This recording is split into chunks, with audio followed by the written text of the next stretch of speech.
So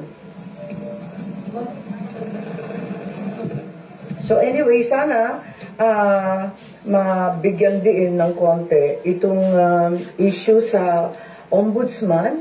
Ito talaga ang huling hantungan ng hustisya para sa mga naglabag sa batas na ating mga government officials. Wala nang tatakbo ang iba kundi yung ombudsman.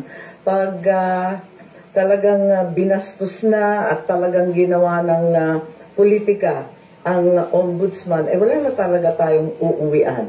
Apakalungkot naman ito. At sinabi na nga, OIC lang. OIC na nga talaga your true colors.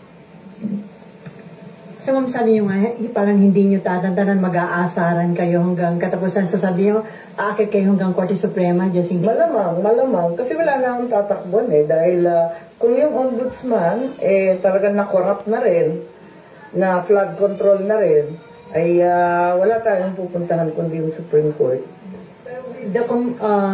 Dahil po nabuo na yung Independent Commission for Infrastructure, parang there is a necessity yata na magkaroon ng bagong ombudsman dahil makikipagtulungan ba yung ombudsman? I think may panel din ang ombudsman. Di ba nagtatag yung previous Deputy OIC Castillo. Nagbuo rin yata sila ng task force hinggil sa flood control investigation. Pero tuloy-tuloy pa rin, di ba? Inanunsyo naman ni Senator Ping Lacson at pati ng congressman na tuloy-tuloy pa rin ang flood control investigation sa dalawang level ng Kongreso. So, walang necessity na may ma-appoint na agad na ombudsman?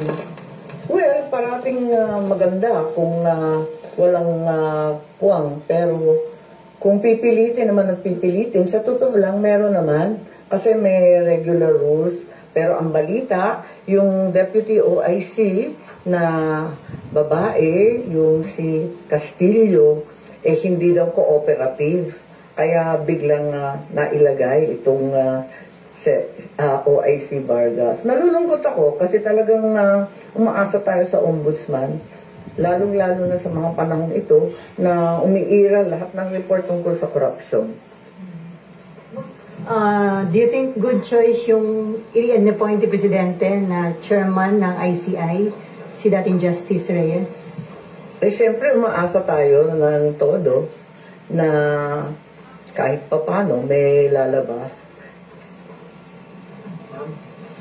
Naniniwala ka ba? Ang laksa ng sagot ko, no? Sorry. Walang kabuhay-buhay. The President said that the Speaker will not be spared from the investigation of the ICI.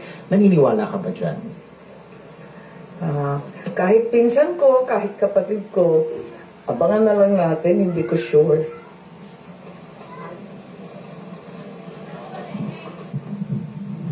Ma'am, sorry, related lang po. Ma'am, you reposted a post from the election period. Yung pong sinabi nyo, hindi ito gobyernong Marcos, kundi gobyernong Romualdez at Araneta. May we know why you reposted the video yesterday? Wala, pinapaalala ko lamang na matagal ko nang sinasabi to. Maraming nalilito kung bakit ako ay tumututol sa napakaraming linalabas na polisiya ng aking kapatid.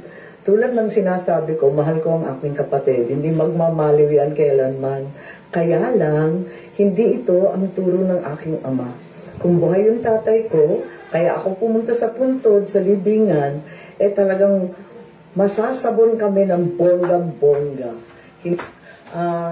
Laban kay Secretary Boying Remulla at yung iba pang kasangkot dun sa pag-aresto at pag-kidnap kay Presidente Duterte. Ngayon, nais ko munang klaruhin na malapit sa aking pamilya at pinapahalagahan ko ang aming pagkakaisa ng pamilyang Remulla.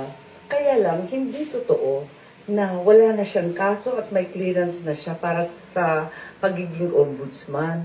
May kaso pa rin si Secretary Boying dahil nag-file ako ng motion for recon of the joint resolution of the Office of the Ombudsman na nagbabasura sa mga kaso laban sa sekretary at sa iba pa.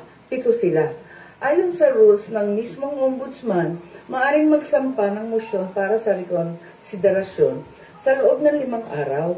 mula nang matanggap ang abiso ng desisyon, klaro naman at ipapakita ko sa inyo na walang 5 araw na binigay sa akin. Inihain ko ang aking motion sa mismong araw na inilabas ang desisyon, umaga, hapon. Malinaw na naisampa ko sa tamang oras. Sa makatwid, may nakabinbin pa rin kaso si Secretary Boying sa Ombudsman. Anumang Ombudsman clearance na nagsasabing kabaligtaran nito ay malinaw na hindi totoo at ang sino man maglalabas ng ganoong clearance ay kasabwat sa pandiling lang ng tao. Inihain ko rin, part 2 na to, ang aking motion, urgent motion to inhibit laban kay OIC Ombudsman Vargas at sa mga miyembro ng panel of investigators. Dapat lang protektahan naman nila ang imahen at manatili ang dangal ng ombudsman na sa pamamagitan ng pag-urong ni OIC Vargas kasama ng buong panel of investigators. Mahiya naman sila, mahiya naman silang lahat. Nais ko rin banggitin ang narito din, eto naman, yung final ni Mayor, Vice Mayor Baste Duterte sa OIC Mindanao na siyang natanggap na at narehistro na sa Ombudsman Manila. Nagpapasalamat ako at may isa pang kaso. Matagal ko nang hinihintay. Buti, ginalaw na kaagad. Akala ko mag-isa ako tumatagay. Kay OIC OMB Vargas, OIC na rin ang taumbayan ang nangyayari. OIC ko na rin na dapat wag mong pakialaman dahil OIC your true colors. Kaliwa-liwanag na. At iniisip ko rin na umakyat sa Korte Suprema kapag binasura pa rin ito at tuloy-tuloy nila malabag ang iba't ibang batas at due process. Huli, nais ko rin banggitin na inanyayahan ako ng majority at tulad ni Senator Marcoleta, bigla kong sinabihan na kung last week ako yung chairman ng Foreign Relations, this week iba na yata ang utos. Kapag hindi ako maging majority, hindi pwedeng maging chairman ng Foreign Relations. Hindi naman ako kapito ko sa position, okay lang yun.